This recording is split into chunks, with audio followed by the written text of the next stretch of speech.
Do we really still need to teach kids to write? Yes. When students see the letter and associate the form with its name and its feel while writing, it shows that stronger channels in our brain reinforce the recall of that letter and that sound. Bad handwriting and spelling actually cost up to $200 million a year, and that can be from prescriptions from doctors to faxes to websites, all kinds of different things. The more fluent and automatic handwriting is, the more working memory is available so that they can actually do some of the higher level processing skills. Often teachers judge students' abilities based on the appearance of their written work. The same is for some areas of the workforce. Instruction and practice develop secure motor patterns, so handwriting can become more automatic. When writing's automatic, the brain is free to really work on spelling, developing ideas, creative writing. And then there's a strong kinesthetic memory that can reinforce the visual memory of letter shapes for reading. So naming the letters aloud while tracing or copying them actually helps visual, motor, and phonological image all come together at once. There's research that shows typing does not do the same thing, nor does word prediction speaking. That writing actually connects to a certain section of our brain and activates that section of the brain, which then in turn helps with retention. So even if you have a child with dysgraphia or any sort of writing disability, if you can have them do some writing, even if it's just a letter, that can help with that brain connection. So what are we teaching when we're teaching writing? Well, we want to first teach posture. Teachers must teach students to have their feet flat on the floor, their back straight, their paper anchored with the non-writing hand, parallel to the writing arm, and the pencil pointing over the writing shoulder.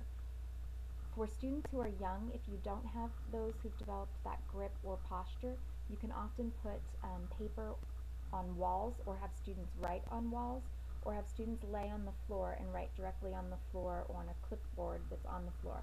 This will actually give them correct posture for their wrist. If they're early writers, that's a good way to develop that wrist posture so that you can focus on the fingers, the movements that the fingers make, which are fine motor movements. The large paper patterns that students use at the beginning writing stage is good. You gradually want them to become smaller as they progress. That's why a lot of students color outside of the lines. They are actually not using finger writing yet. They're using whole wrist writing or whole arm writing. Eventually you want them to be able to color within the lines, which is more finger writing. Students recall the sequence of letter movements better when instructors verbalize consistent, precise directions for each writing piece. It's one of the reasons Handwriting Without Tears has such a good reputation right now is because of the very specific sequence they follow with every letter.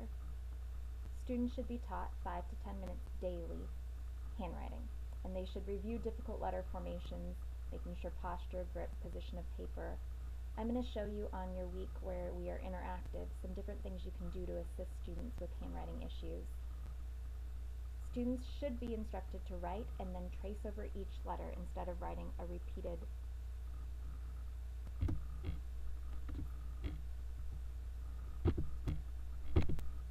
deteriorating letter incorrectly. Sorry, it cut out there. I'm going to take you now to Handwriting Without Tears. Handwriting Without Tears has a free screener to determine where your students are in their handwriting ability. It's an awesome screener. It's free. You just click Get Started. You put your students' names in. They'll take a test 3 times a year. I'm going to log you in so you can kind of see mine, but I'm not going to necessarily show you a real student. I'm going to show you a fake student. But this would be an example of a student who's not real and their test results.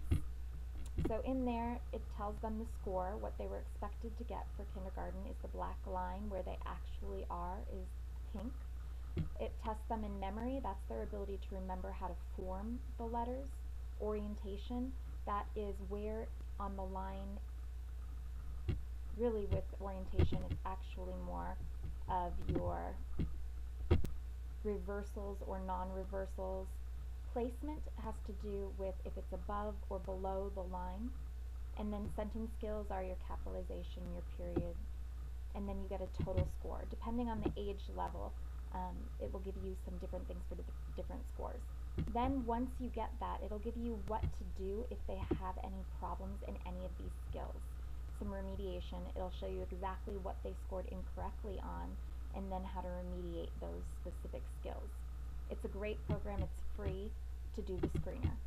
You can order their actual supplies and information to help, but a lot of the remediation information is easy to do even if you do not use any of their supplies. What's nice about their assessment is you can give it to an individual student or to a whole class.